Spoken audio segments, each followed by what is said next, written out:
Hello everyone and welcome back to Learn Arabic. We are still in the process of studying singular pronouns and the focus today will be on the demonstrative ones, also known as أسماء الإشارة.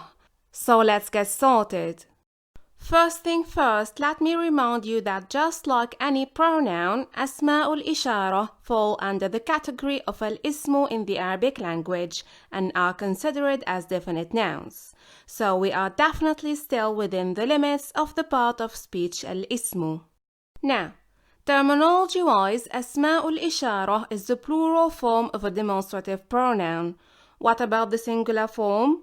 Well, a demonstrative pronoun is called in Arabic اسم الإشارة. Again, اسم الإشارة. So, أسماء الإشارة plural and اسم الإشارة singular. Right. Moving on, as English speakers, the singular demonstrative pronouns you are used to are this and that. This is used to refer to or let's say point out to a close entity, and that is used to refer to or point out to a distant entity. And remember, demonstrative pronouns are words used to point out or replace specific nouns and tell their distance.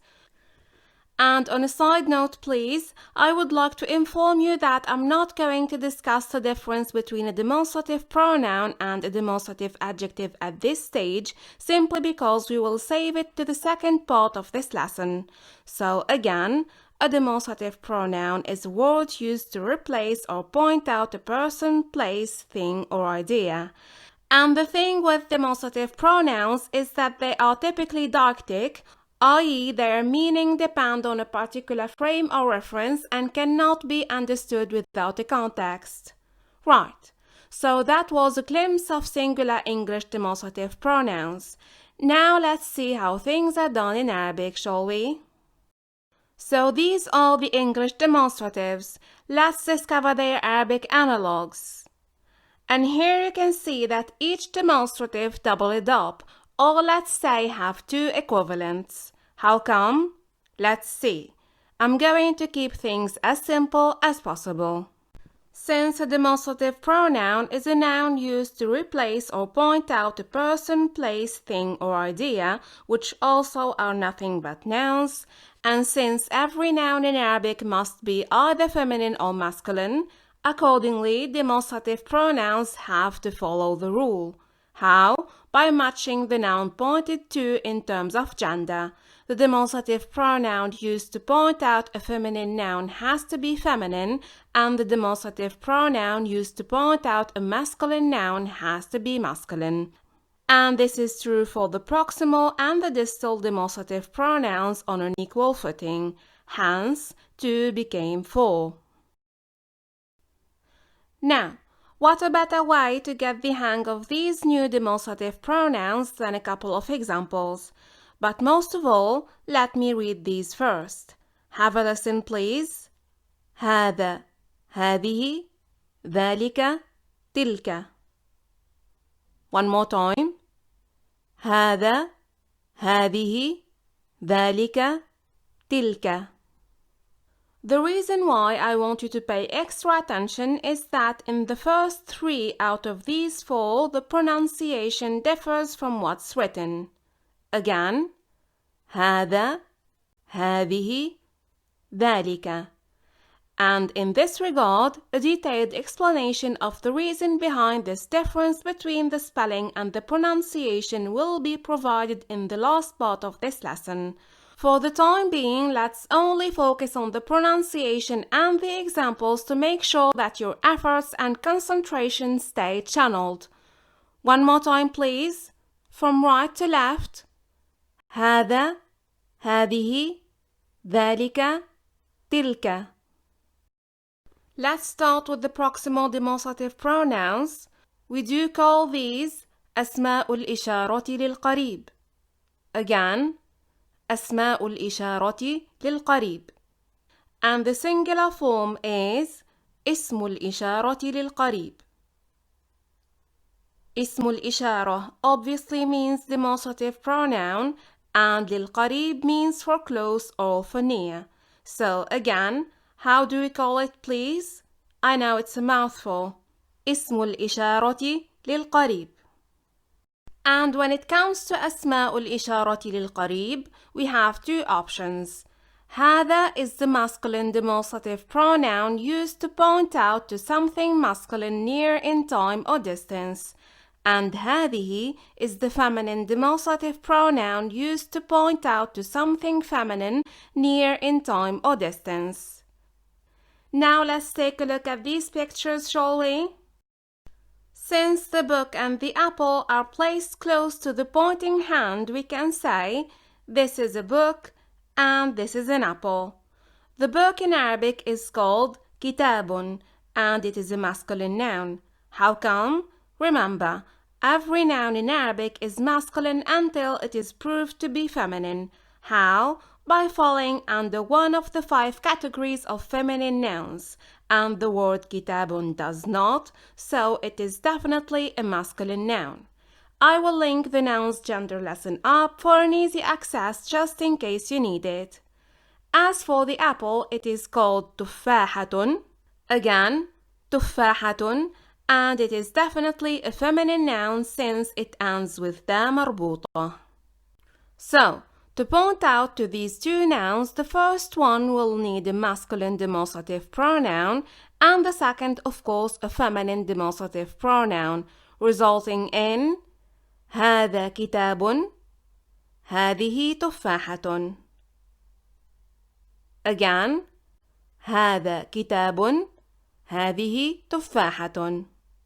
One more time, هذا كتاب, هذه تفاحة. As simple as it gets.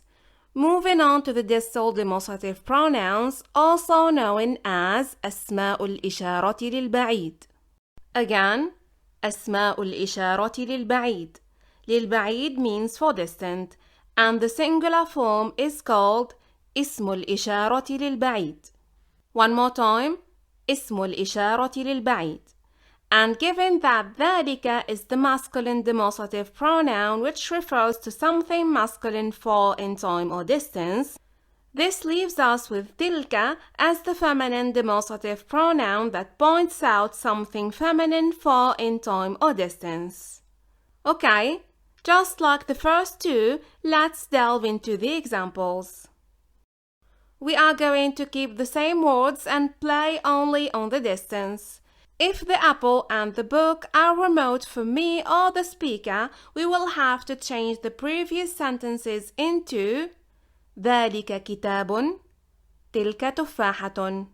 Good on you. One more time. ذلك كتاب, تلك تفاحة.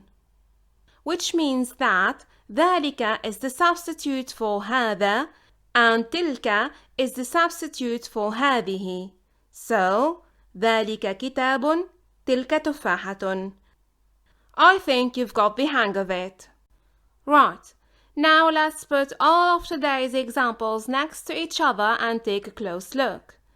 هذا كتاب, هذه تفاحة, ذلك كتاب, تلك تفاحة.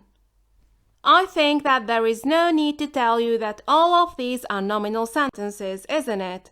They all begin with a noun and convey a complete meaning.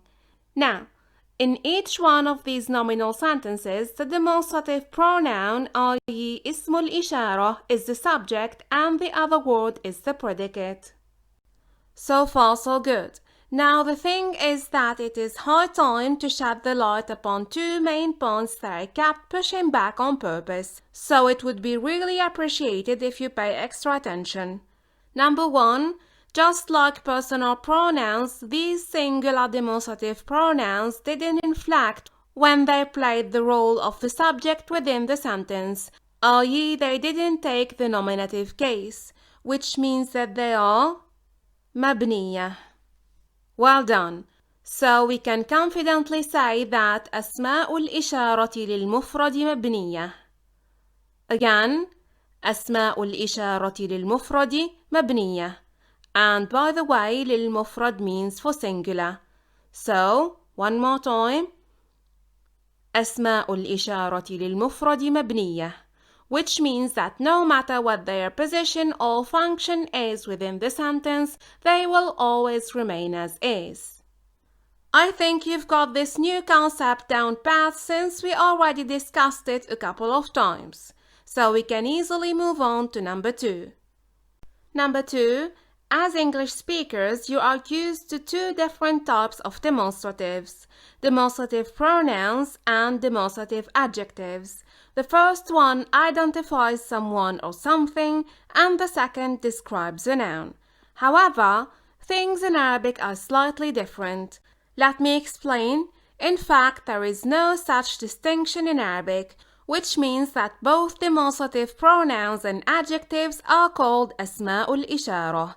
Whether they are identifying someone or something or describing a noun, their denomination will remain the same, but the grammatical function is the one that will differ. Just keep that in mind, it will come in useful later on. We are almost done with today's lesson. What we have left, the difference between the pronunciation and the spelling of the three demonstrative pronouns, Hada, Hadihi, and Delica. You didn't lose the thread, did you? No worries, I'm here for you.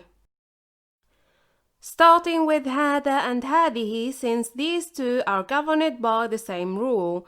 As for Delica, it will be discussed all by itself since it follows another one.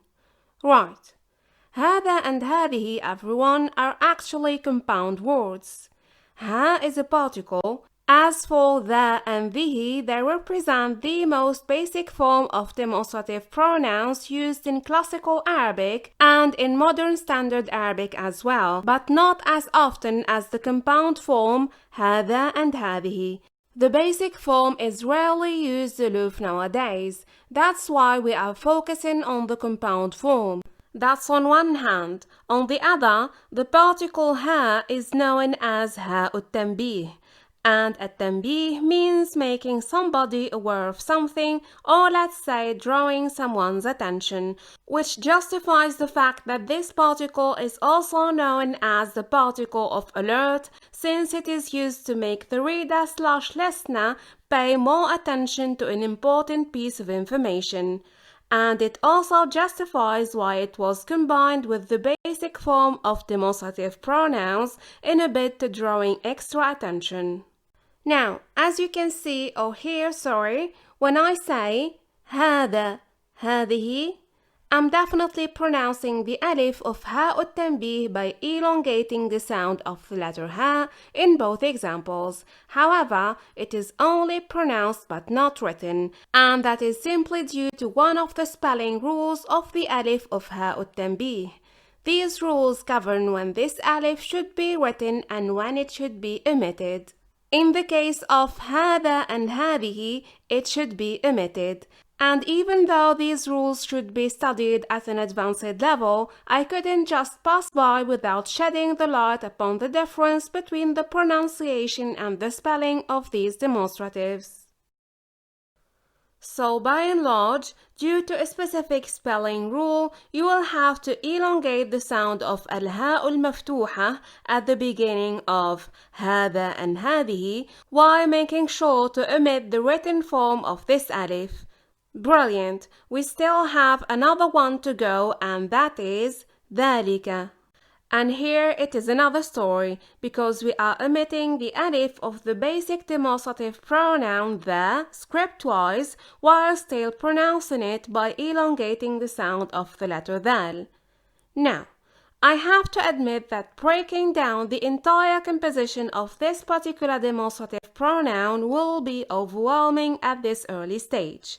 However, it is good to know that, number one, this demonstrative is also a compound just like the first two, and that number two, the letter lam in conjunction with the kasrah is the reason behind the omission of the alif script-wise.